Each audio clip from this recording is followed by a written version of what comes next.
여러분 반갑습니다. 저는 디지털 스토리 스튜디오의 김유석입니다. 보통 핀테크 하면 뭐가 떠오르시나요? 아마 스마트폰 앱이나 인터넷 뱅킹 이런 것들이겠죠? 그런데 오늘은요, 시간을 아주 멀리 거슬러서 조선시대로 한번 가보려고 합니다. 왜냐고요? 놀랍게도 그 시대에 이미 오늘날의 핀테크와 정말 꼭 닮은 아주 혁신적인 금융 시스템이 있었거든요. 본격적으로 파헤쳐 보기 전에 제가 질문 하나만 던져볼게요. 인터넷은커녕 전화도 없던 수백 년 전에 말이죠. 이미 계좌이체나 신용카드가 있었다면 여러분 믿으시겠어요? 에이, 말도 안 되는 상상 같죠? 그런데 조선시대에는 이게 진짜 현실이었습니다. 자, 이 놀라운 혁신을 제대로 이해하려면 먼저 이게 왜 필요했는지부터 알아봐야겠죠. 그러니까 당시 화폐, 즉 현금이 가지고 있었던 아주 근본적인 문제점부터 한번 짚고 넘어가 보겠습니다. 조선의 기본 화폐는 바로 이 상평통보라는 엽전이었습니다. 십진법 체계였는데요. 우리가 흔히 땡전 한 푼 없다 할 때 그 푼 있죠. 그게 바로 이 엽전 한 입, 일문을 말하는 거예요. 그리고 이 1문짜리가 100개가 모이면 당시 경제생활의 핵심 단위였던 일량이 됐습니다. 그럼 이 일량이 대체 어느 정도 가치였을까요? 18세기 기록을 보니까요, 쌀 한 섬이 대략 한 5냥 정도 했다고 해요. 이걸 오늘날 가치로 대충 환산해 보면 1량에 못해도 5만 원에서 많게는 10만 원 정도라고 볼 수 있습니다. 그러니까 꽤 큰 거래에서는 어마어마한 돈이 오고 갔다는 뜻이죠. 바로 여기서 문제가 터집니다. 엽전에 아주 치명적인 단점이 있었는데 바로 너무 무겁다는 거였어요. 한번 생각해 보세요. 수천 냥을 거래하려면 말에다가 거대한 돈 상자, 돈괴를 싣고 다녀야 했거든요. 이건 사실상 길 가면서 나 돈 많으니까 제발 좀 털어 가세요 하고 광고하는 거나 다름없었죠. 이런 심각한 문제를 해결하려고 조선의 상인들이 정말 기가 막힌 해법들을 찾아냅니다. 그게 뭐냐? 바로 그 무거운 엽전을 종이 한 장으로 바꿔버리는 혁신이었습니다. 그 첫 번째 해법이 바로 환이라는 건데요. 이거 오늘날의 계좌이체랑 그냥 똑같다고 보시면 됩니다. 예를 들면 이런 식이에요. 한양에 있는 상인에게 본을 딱 맡기고 환표라는 증서를 받아요.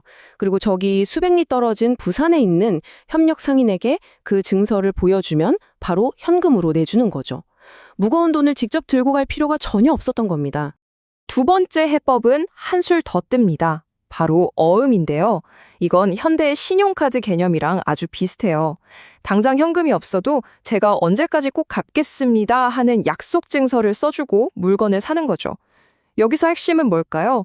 바로 이 어음을 발행한 상인의 신용 자체가 현금과 똑같은 가치를 가졌다는 겁니다. 자, 그러면 이런 환이나 어음, 대체 누가 어떻게 운영했던 걸까요? 이 엄청난 금융 시스템의 중심에는요, 오늘날의 은행 역할을 톡톡히 했던 아주 강력한 조직이 있었습니다. 바로 객주입니다. 흔히들 객주하면 그냥 숙소나 창고 정도로 생각하시는데 천만에요. 예금이랑 대출은 기본이고요. 방금 말씀드린 송금, 어음 발행까지 다 처리하는 그야말로 조선시대의 올인원 종합금융 허브였습니다. 그리고 이 객주들이 전국에 아주 촘촘한 신용 네트워크를 쫙 깔아놨어요.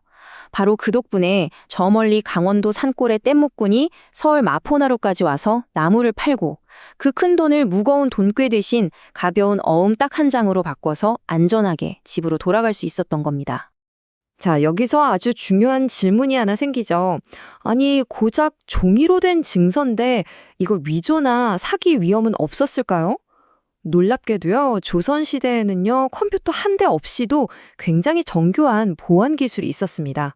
한번 상상해보세요. 무슨 디지털 암호 기술이 있는 것도 아닌데 오로지 종이랑 붓만 가지고 어떻게 그 큰 돈이 오가는 거래의 안전을 보장할 수 있었을까요? 당시 어음 원본을 자세히 들여다보면요, 여러 가지 보안 장치가 숨어 있습니다. 일단 숫자 위조를 막으려고 일부러 복잡한 한자인 가진자를 썼고요. 발행 날짜인 간기는 물론이고 그 누구도 흉내낼 수 없는 자신만의 고유 서명, 수결을 남겨서 이게 진짜인지 가짜인지 확인했습니다. 하지만 진짜 결정적인 보안 기술은 따로 있었습니다. 바로 합부라는 방식인데요. 이게 뭐냐면 증서를 다 쓰고 나서 가운데에 글자 같은 걸 하나 써요. 그리고는 그 종이를 일부러 불규칙하게 쫙 찢어서 양쪽이 한 조각씩 나눠 갖는 겁니다. 이게 바로 조선시대판 2단계 인증이었던 겁니다. 나중에 이 두 조각을 딱 맞춰봐서 완벽하게 들어맞아야만 아, 이거 진짜구나 하고 거래를 인정해줬다는 거죠. 세상에 단 하나밖에 없는 완벽한 물리적 암호키였던 셈이에요. 와, 진짜 기가 막힌 아이디어 아닙니까?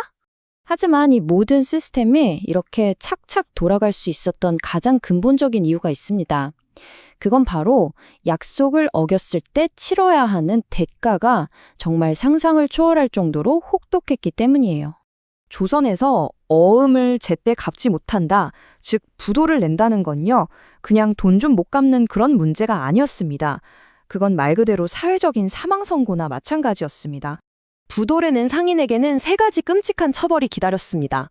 첫째는 출교, 상인 명부에서 이름이 그냥 지워지는 겁니다. 다시는 장사를 못하게 되는 거죠. 둘째는 태형, 이건 사기죄로 관아에 끌려가서 곤장을 맞는 거예요. 그리고 마지막이 가산탕진인데요. 이건 자기 재산은 물론이고 가족까지 노비로 팔아서 빚을 갚아야 했습니다. 당시 상황을 딱 한마디로 보여주는 역사 기록이 있습니다. 바로 어음의 지급기일은 목숨을 걸고 지켰다.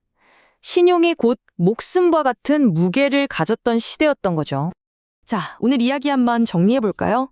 조선의 화는 오늘날의 계좌이체, 어음은 신용카드나 수표, 객주는 시중은행, 그리고 합부는 2단계 인증. 와, 정말 놀라울 정도로 현대적이지 않나요? 결국 조선의 경제를 움직였던 진짜 힘은 눈에 보이는 무거운 엽전이 아니었습니다. 바로 보이지 않는 신용과 약속이라는 아주 단단한 믿음이었던 거죠. 어쩌면 우리는 조선이 이미 아주 오래전에 핀테크의 시대를 살고 있었다는 이 놀라운 사실을 너무 까맣게 잊고 있었던 건 아닐까요?